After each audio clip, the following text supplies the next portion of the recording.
everyone, it's Megan here with another Mondays with Megan tech tip for you. This week we're going to talk about email aliases, so stay tuned to learn more.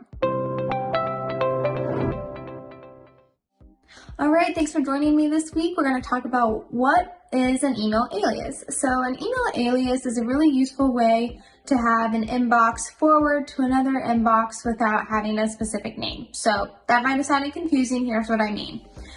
We can set up an email that says sales@easyit.com. Sales forwards to Megan@easyit.com. So I get all emails that go to sales@easyit.com.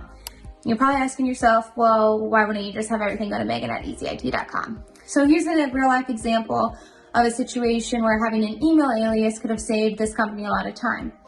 There's a client that had 2 accountants working for them, and some responsibilities were one person's, we'll call him John. The other responsibilities were Sally's. Well, Sally had a long list of vendors that she communicated with. Sally decided to take another job.